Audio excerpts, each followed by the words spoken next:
بسم اللہ الرحمن الرحیم۔ جو عورتیں روزانہ میک اپ کرتی ہیں ان پر اللہ کا عذاب۔ آپ صلی اللہ علیہ وآلہ وسلم نے فرمایا۔ آپ صلی اللہ علیہ وآلہ وسلم فرماتے ہیں، جو نماز ترک کر دے اللہ اس کی عمر سے برکت کو اٹھا لیتا ہے۔ آج عورتیں لمبی عمر چاہتی ہیں، طویل جوانی چاہتی ہیں۔ ہر عورت کو یہ تمنا ہے کہ میری عمر لمبی ہو، لیکن آپ صلی اللہ علیہ وآلہ وسلم نے فرمایا، نماز چھوڑنے والوں کی عمر گھٹا دی جاتی ہے، نماز چھوڑنے والوں کے چہرے سے نورانیت چھین لی جاتی ہے۔ خواتین جو خوبصورت کہلانے کے لیے کبھی پارلر کے چکر لگاتی ہیں، میک اپ کا سامان ہزاروں روپے میں خرید کر لاتی ہیں۔ میک اپ پر اتنی توجہ دی جا رہی ہے، خواتین کھانے پر اتنی توجہ نہیں دیتی، اس سے زیادہ توجہ میک اپ پر دیتی ہیں۔ لیکن سنو، پارلر میں جا کر اپنے چہرے کو بنانے والوں، یاد رکھنا پاؤڈر ہو یا کریم ہو یا سرخی ہو، یہ چند لمحے کی روشنی، یہ چند لمحے کا میک اپ ہے۔ جب آپ نے چہرہ دھویا تو سارا کا سارا بہہ گیا۔ سینکڑوں روپے خرچ کرنے کے بعد 2-4 گھنٹے بھی چہرے پر آپ کا میک اپ سلامت نہیں رہ سکتا، لیکن نماز کا نور ہمیشہ قائم رہتا ہے۔ اور جو آئی برو بنوا رہی ہیں، کوئی بال کٹوا رہی ہے، وہ اپنے لیے جہنم کا سامان کر رہی ہے۔ لیکن یاد رکھنا، یہ مصنوعی چہرے تمہیں کبھی بھی خوبصورت نہیں بنا سکتے۔ خوبصورتی کا راز پیارے نبی کریم صلی اللہ علیہ وآلہ وسلم نے عطا فرمایا۔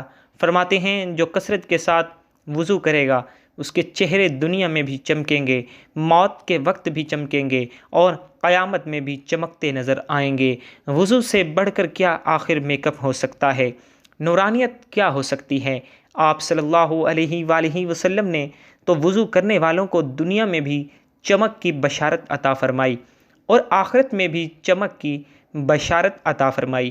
آپ صلی اللہ علیہ وآلہ وسلم نے صحابہ رضوان اللہ تعالی مجمعین سے فرمایا، اے میرے صحابہ، میں اپنے امتیوں کو قیامت کے دن پہچان لوں گا۔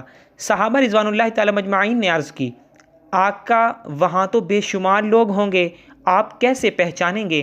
آپ صلی اللہ علیہ وآلہ وسلم نے فرمایا ہے، یہ بتاؤ، اگر کالے گھوڑوں میں سفید گھوڑوں کو کھڑا کر دیا جائے تو سفید گھوڑوں کا مالک کیا اپنے گھوڑوں کو نہیں پہچانے گا؟ صحابہ کرام رضوان اللہ تعالی مجمعین نے عرض کی، کیوں نہیں یا رسول اللہ صلی اللہ علیہ وآلہ وسلم؟ آپ صلی اللہ علیہ وآلہ وسلم فرماتے ہیں، قیامت کے دن نماز پڑھنے والے جو وضو کرتے ہوں گے، ان کے اعضائے وضو 14ویں رات کے چاند کی مانند چمک رہے ہوں گے، میں ان کی چمک کو دیکھ کر پہچان لوں گا۔ اے خاتون جنت کی کنیزو، اتنا بڑا المیہ ہے، ہم نے پیسے خرچ کر کے اپنے چہرے بنائے، لیکن یہ مصنوعی چہرے اور مصنوعی میک اپ وقت سے پہلے عورتوں کو بوڑھا کر دیتے ہیں، اس لیے کہ اس میں ایسے کیمیکل ہوتے ہیں جس سے وقت سے پہلے چہرے پہ جھریاں پڑنے لگتی ہیں، جوانی میں ہی چہرہ بوڑھا نظر آنے لگتا ہے۔ یہ 4 دن کی چاندنی اور پھر ہمیشہ کی تاریکی مول مت لو۔ اگر چہرے کو چمکانا ہے تو نماز کی پابندی کرو۔ آپ صلی اللہ علیہ وآلہ وسلم فرماتے ہیں، قرآن میں ارشاد ہے، جو اللہ کے لیے رکوع اور سجود کرتے ہیں، اللہ سجدوں کی برکت سے ان کے چہروں کو چمکا دیتا ہے اور ان کے چہروں کو رعنائیاں عطا کرتا ہے۔ صابن کا ایجاد تو ابھی ہوا ہے، آپ صلی اللہ علیہ وآلہ وسلم کے پردہ فرمانے کے بعد ہوا ہے۔ صحابہ کرام رضوان اللہ تعالی مجمعین کے دور میں تو صابن بھی نہیں تھا، سیدہ فاطمہ الزہرا رضی اللہ تعالی عنہا کے دور میں تو صابن بھی نہیں تھا۔ لوگ اگر چربی والا کھانا کھا لیتے تو لوگ اپنے تلووں سے اس چربی کو صاف کرتے، ہاتھ دھلتے، لوگ چربی دور کرنے کے لیے یوں مٹی کا سہارا لیتے۔ حضرت سیدہ ام سلمہ رضی اللہ تعالیٰ عنہ خود کہتی ہیں کہ آپ صلی اللہ علیہ وآلہ وسلم جب کبھی حاجت سے باہر تشریف لاتے تو دیوار پہ ہاتھ ملتے۔ فرماتی، میں ابھی بھی تصور میں حضور صلی اللہ علیہ وآلہ وسلم کو دیکھ رہی ہوں کہ حضور صلی اللہ علیہ وآلہ وسلم باہر تشریف لا کر دیوار سے ہاتھ مل رہے ہیں۔ اگر صابن چہرے چمکاتا تو یہ چہرے بے رونق کیوں نظر آتے؟ یہ چہرے بے نور کیوں نظر آتے؟ سفید چمڑی کا نام نورانیت نہیں ہے، سفید چمڑی کا نام حسن نہیں ہے، اس لیے کہ انگریزوں کی چمڑیاں تو سفید ہوتی ہیں لیکن چہرے دیکھ کر گھن آتی ہے۔ حضرت بلال رضی اللہ تعالیٰ عنہ کے چہرے پر وہ کیا رونائی تھی کہ جنت کی حوریں تمنا کرتی تھیں کہ بلال رضی اللہ تعالیٰ عنہ کے حسن کی خیرات ہمیں مل جائے تو واضح ہوا کہ صابن اور میک اپ انسان کے چہرے کو وہ رونائی نہیں دے سکتے جو اللہ کی عبادت عطا کرتی ہے، جو سجود عطا کرتے ہیں۔ آج خواتین خوبصورت بننے کی دوڑ میں لگی ہوئی ہیں۔ اگر ٹی وی پر اشتہار آ جائے کہ فلاں کریم نہیں نکلی ہے، اس کو 8 دن استعمال کرو تو چہرہ سفید ہو جائے گا، چہرہ خوبصورت ہو جائے گا، تو لوگ اس کے لیے ہزاروں روپے خرچ کرتے ہیں۔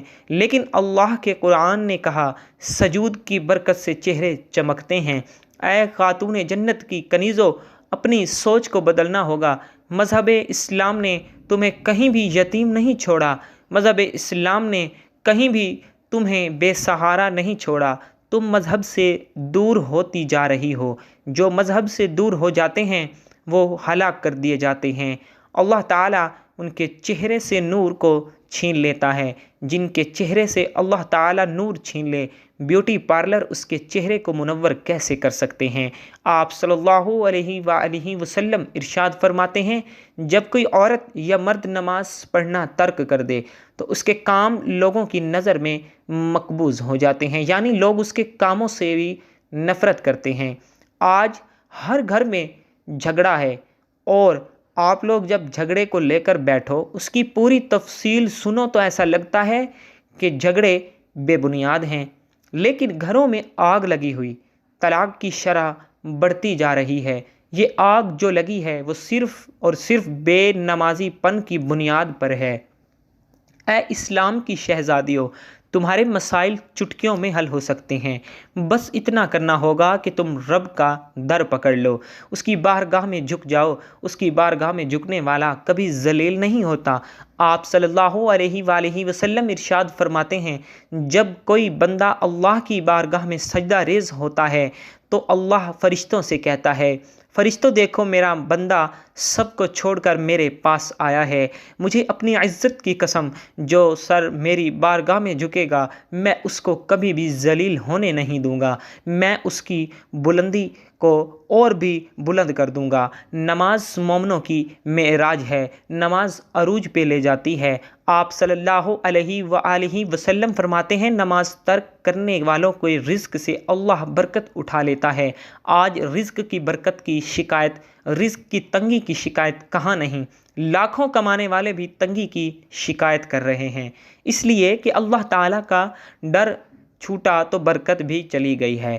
اللہ پاک ہمیں بہتر عمل کرنے کی توفیق عطا فرمائے اور ہمیں نیکوکاروں میں شامل کرے، آمین ثم آمین۔ ناظرین، کمنٹ باکس میں اللہ تعالیٰ کے 99 ناموں میں سے اور اللہ کے محبوب صلی اللہ علیہ وآلہ وسلم کے 99 ناموں میں سے ایک نام کو ضرور ٹائپ کیجیے گا۔ والسلام۔ زندگی رہی تو انشاءاللہ نیکسٹ ویڈیو میں ملیں گے۔ اللہ حافظ۔